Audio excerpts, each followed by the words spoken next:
Okay, we have a Kenmore dishwasher.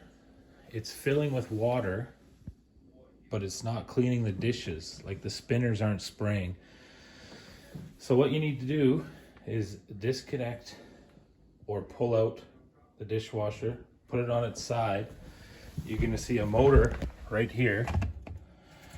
Turn this counterclockwise, pull it out, and inside, look at that, right there in our pump, we have something plugging the impeller. Clean this out, and once you got that out, put this back in, spin it into the lock position, and you should be good to go.